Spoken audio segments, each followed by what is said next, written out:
Hey guys, this is Eric Weingartner with Weingartnerracing. What a week. It's had very few good and a whole lot of bad. So you're gonna get that in this video. Plus, I'm gonna talk about future videos. If you're watching these ones, you're one of my diehard subscribers and I appreciate you because we finally broke 25,000 subscribers. That's a huge deal to me. I never thought it would get this far. So thank you for all of you. You've made the channel what it is, really. So I don't know if I'd be posting as much or if at all, if it didn't have as much fan involvement, to be quite honest with you.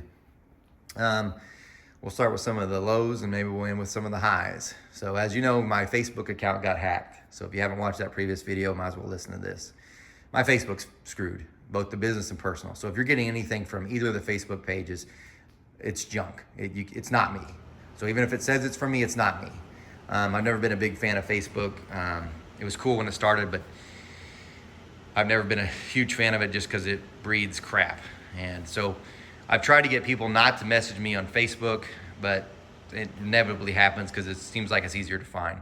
My email, weingartnerracing@gmail.com, and my website, I'm going to start putting them in the description of every video just to prevent people from ever trying that anyway. But yeah, Facebook's gone. So if you get anything that way or try to message me that way and you're wondering why you didn't get a response or it sounds weird, it's not me.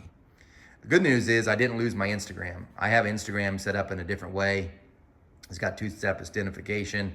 That one's cleared. That one's fine. So Weingartner Racing, Instagram, come visit that one. You can message me there, although again, I would prefer email because Gmail is far more secure. Well, I don't know, Instagram's kind of secure now with this two-step authentication with a different key thing. Anyway, that's what's happened there. In case you're wondering how it happened, here's how it happened. I have two emails, weingartnerracing@gmail.com and another one that I use for crap. So I've never really checked it. It was just for promotional stuff, you know what I mean? It was through an internet provider. And well, I think they had a data breach and my password was pretty easy on that one, I'm not gonna lie, because they wouldn't let you use special characters or anything like that. So it got hacked. So they stole that one and the two accounts that were linked to it, one was Facebook and the other one was a credit card. And you're like, what, you put your credit card on that? Yes, the credit card would be like, why don't you save 5% on doing this? And why don't you spend 5% on this? And blah, blah, blah. I don't care. And Facebook would be like, look whose birthday it is. Look who commented. Don't you want to see this? Ooh, check out this group. I didn't care either. So it was like, that's why that email even existed. I didn't want that. And yes, Google now, when I set up Facebook, Gmail wasn't as advanced as now where you have promotional and social stuff. So it would just clutter up your inbox. So that's why, hence the other email. Anyway, what happened is that got hacked. So then because they had access to that, they then could go to the Facebook one because that one was on it. And then they got complete access. They tried to make purchases through Marketplace. And I might have used my credit card once on Facebook, I guess. And evidently it saved it that I didn't know about. And so those got all canceled and reimbursed. They tried getting into PayPal as well. And PayPal had more security as well, but those ones got reversed too, so nothing really happened with that. The disadvantage is they changed, because they got into my email, they changed all my passwords for Facebook. They removed everything that I had there, so any emails, anything else. So several of you said, why don't you just go in there and you click on the help link, you click, hey, my account's been hacked, and they'll give you, no, I tried that. They removed all of it. So when you go in there and I try to type in my phone number, it tries to give me a different account that's not me. Or my email doesn't recognize it. So it's either you will not recognize the email, which that's the big one.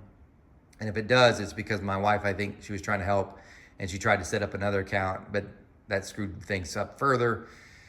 So and there's no way to access it, especially on the business one. The business one says the only way you can access it, because it doesn't even, you can say other ways to log in and you click on that. The only way it shows is to enter the password, which they changed. So I can't even get into it. And good luck contacting Facebook. That's been a complete disaster. I've lost easily 2 days on this crap that I don't really care about. So what a waste of time. It's been very frustrating. My wife's been a little upset with me too, because sometimes her anger kind of bleeds over and sometimes she feels like she's a punch bag, and maybe rightfully so on this deal. So it's not her fault, but I just been very upset with this. If you've ever gone through this, you know what I'm talking about. So that's been a low. The other thing is like, people and crap. For instance, one of the things on a different forum, which I'm probably not going to be involved in more at all, one Yahoo said, hey, your test is totally stupid. The last one that was on Sunday, which was about the AFR Enforcer versus these ProMac 317s. because the person was ignorant and he had thought that the Pro Max comes standard with the 225 intake valve and that the 230 was an option, and I blended it and cheated up the numbers. Well, because he's ignorant, he didn't know that the Pro Max actually comes standard with the 2300 intake valve, not 2.25. The 2.25 is the option. So if you ordered a Pro Max 317, which most of you know, this is how they come. I also got accused of doing port work. This is them. This is the head. All I did was take it apart and clean off the wool. Yep, look at all that blending. Woo! That's done from the factory. Here's the 290. So that guy was full of crap as usual. Anyway, the reason why these heads are here, because I'm getting ready to film this. You might say, what are these two heads? Well, obviously this is the 317, this is the 290, both got dyno tested. This is tomorrow's video. I'm gonna compare the two. So that's tomorrow's. But then in another news, I watched yesterday, because I do subscribe to Motor Trend, I pay for that, and Engine Masters had a brand new episode out, and guess what they did? An intake manifold dyno shootout for a big block. And I was like, oh crap. I can't say that they copied us or nothing like that, and I don't get that idea at all, because they probably filmed this thing like months and months and months ago. But I was like, dang it, we had just done it. So for instance, on these 290 heads, I think we tested like 8 manifolds. Now they only tested like 5, and several of them were the ones we didn't test, and we tested ones that they didn't test. So it's still a good valid test, and also our big block actually makes considerably more power, has more potential to show the differences. So, but anyway, if you're wanting any of that data, you can just purchase the books though. My website's wengines.com. There's a link to my online store, and you could purchase the book, and you can see this test already. Several of you already have purchased the book. You can also see all the comparisons with this, because I think we ran like 8 or 9 manifolds across this head. And most of the other heads I had at least 2. So like we compared 2 on this one, a 454R and the Iron Track Warrior.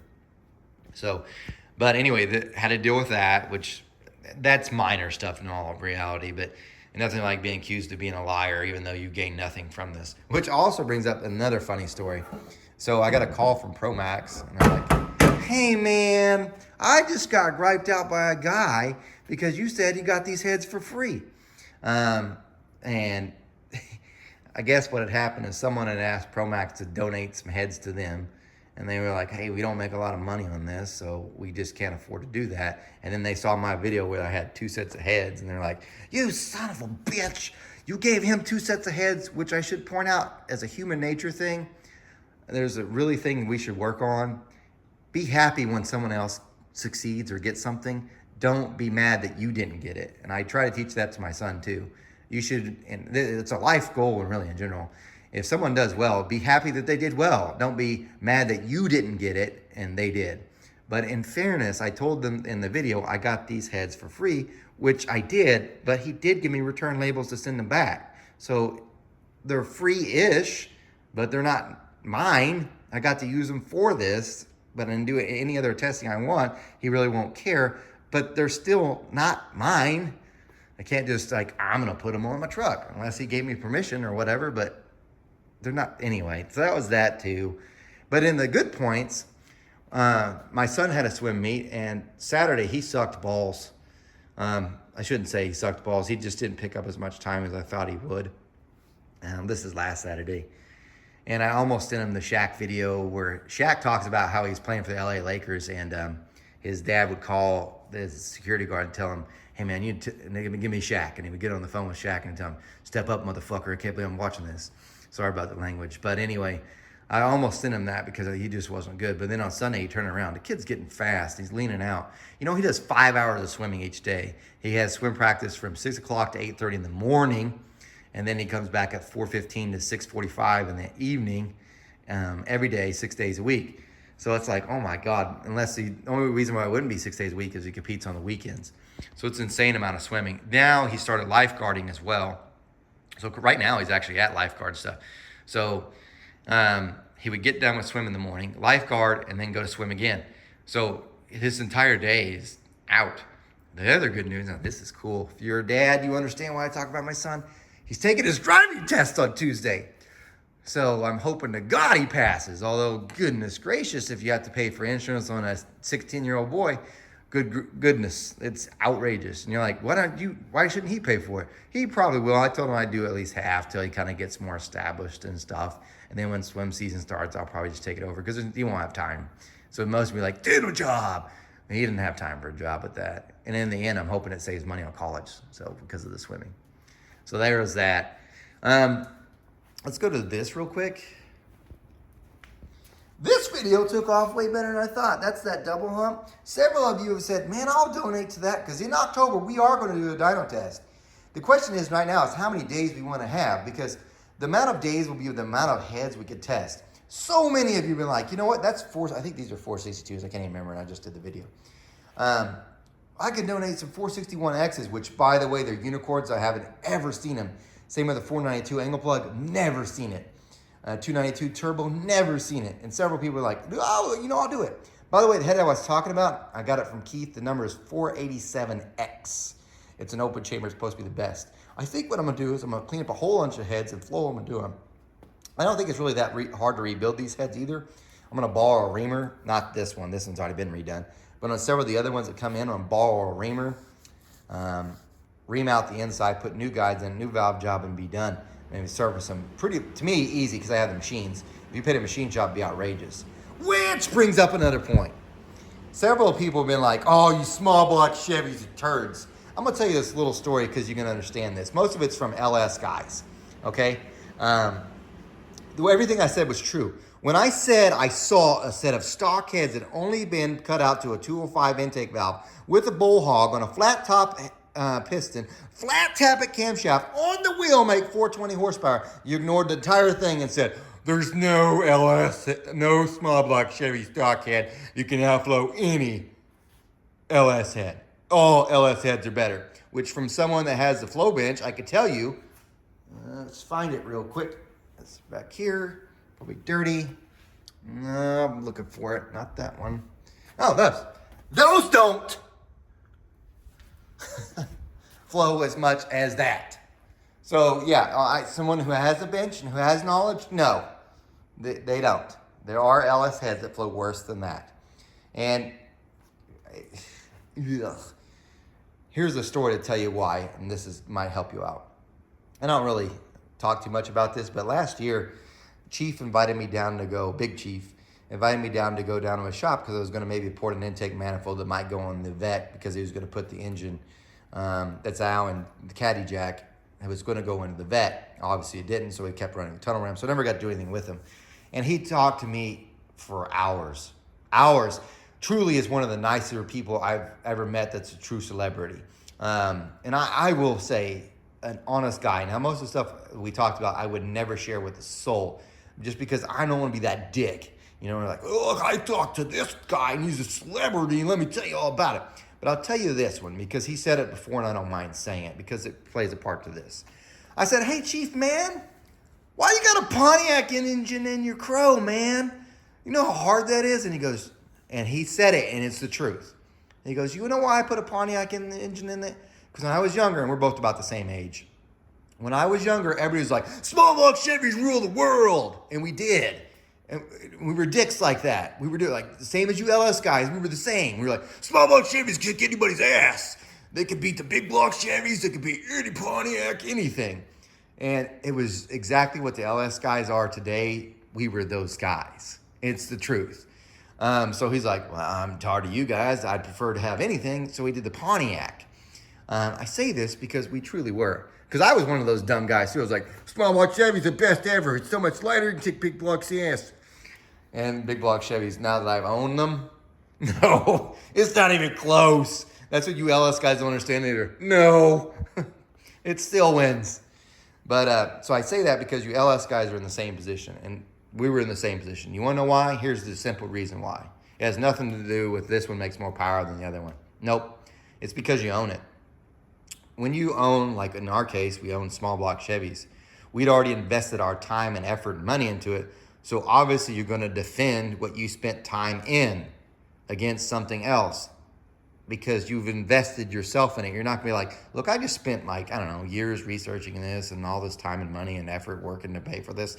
But this other thing's better and I should have done that. You're not going to do that. Rarely do people do that. They're going to defend what you have. So you LS guys, because you already have LS, and I'm being general with this, not all LS guys do this. Some of them have small block Chevys and LSs, and I realize they're both good. And that's truly the better answer. I have nothing against LS. As a matter of fact, I'd probably own one if I didn't have so much of the other stuff. Although I do have some LS heads anyway. I just don't have a short block. I do plan to make an LS dyno mule. There's no question on that. But if the smart people will say both are good engines, they're great, and both have a lot of potential, because that is the truth. But when you say that's a piece of crap, you're the same as us when we said, when we were small block Chevy guys, saying that was a piece of crap. You just don't know. You're invested in it. But anyway, I had to deal with a little bit of that. So in October, we are going to test a whole bunch of them, just because I'm curious. And I know several, and this is a valid point. Many of you are like, why do you guys even mess with that? Because once you get them ported, which I don't port cast iron, and you do all that, it's a very true statement. You can get aftermarket heads far cheaper. I mean, the AFR Enforcers will be cheaper than if you port these and rebuild them easily. So why do we talk about those? Because most of the younger people are used to always having cheap heads. You never had to go and, well, the LS guys kind of get this, sort of, not really. There were no good heads that a normal person could afford. You would have had to have been insanely rich when we were younger to get a set of aftermarket heads. Just to give you an idea, the Brodix Track 1s, when I was like 16, were $11.29. $11.29. That's 16. That's been more than 30 years ago. You know, you can get a Brodix IK 180s now for about that same price. Do you see the problem? And we were making like so much less in every way back then. So it was insanely expensive. So you got what you got from the junkyard. Now, LS guys will say, well, we're kind of similar. We go to the junkyard and do the same thing. Except for you could still buy Chinese LS heads cheaper than you could rebuild LS heads now. So you have the benefits that we didn't. And the reason why we like to talk about those heads is for that reason. For the majority of people that are like my age and had small block Chevys, we really couldn't afford it. So this is what we had. We really want to know what they did, because the other thing is none of us could afford to get on a dyno, and not a lot of them even existed. So it was a weird thing. And that should wrap up that part. To the truck. Between working on dealing with the eBay stuff, I'm so behind on porting. I've been on hold for like hours with the internet provider to get the whole email thing trying to resolved and whatnot. Finally, I just ended it. But in between being on hold, I didn't want to be in the room grinding, and then sure enough, they pick up, hear the sound, delete me, and I got to wait another 2 hours on hold. But I want to show you what's been done on the truck. A lot has come a long ways. Let me tell you, pain in the rear, that starter. You're like, why don't you run a mini starter? Well, one, I'm not going broke, but I'm not getting a lot of work out because I'm dealing with other crap. So I didn't want to buy another starter. I thought the starter would be fine. It fit fine on the other engine. Guess what? It's too wide and hits the pan. The oil pan, the little ledge on it. So I had to grind that. That sucked. It has to come in from this side, by the way. Can't go through the other side. Sucks. The fuel lines are like, they're hitting on the header. Yeah, I'm still going to put clamps to put them out of the way. That's a long ways away. That's all done. You can kind of see how the fuel lines are going, but this isn't it. You're ready to see the most complicated thing in the world? Well, let me just show you.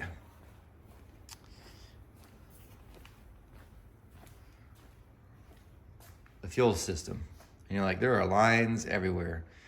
Yes, you do not have to do this, and you're going to think this is overkill and retarded. The reason for this is because I plan to do drag and drive events, and I wanted redundant systems. I didn't want to be straight on the road because I don't have someone usually to come pick me up. So, not that most of you do anyway, and I wanted it to run whatever way. So let me kind of show you how this thing works. Obviously, you have two fuel pumps here, and they're both for EFI, but they feed in. They have a check valve, both here, and they go into a Y down there. The reason for the check valve is because I'm not going to turn on both pumps all the time. When I'm out racing, I might have both on, but there's no sense in having both of them on when you're just driving around. Okay, that feeds in, goes to the front, right? Now for the more tricky part. This is for, it could hold gas, E85, hence that pump, which is awesome. That's cool. But sometimes I'll run methanol and it's on that tank. But sometimes I might want to run a carburetor, so 5 gallons ain't gonna get you very far. So let me show you what I had to do. The back side of this tank, we have two fittings here. The reason why there's a T is because I'm gonna put a drain. So if I want to drain my pump gas out, I can switch to E85. These come down, lines come down into that Y, which then feeds into this Y, which goes into the carbureted pump. And that can feed it if I run a carburetor. The other one goes into that tank, and they're all got valves and stuff to shut off. The idea is, let's say my sniper fails. So we'll go back up here. Let's say the sniper fails. I can plug in this sniper, which I took off a different one, so the ignition works. Take this off, put the carburetor on, run the lines, it's starting. And now it's in the tank and it's got enough to go. But hopefully the EFI thing works anyway, which it did before.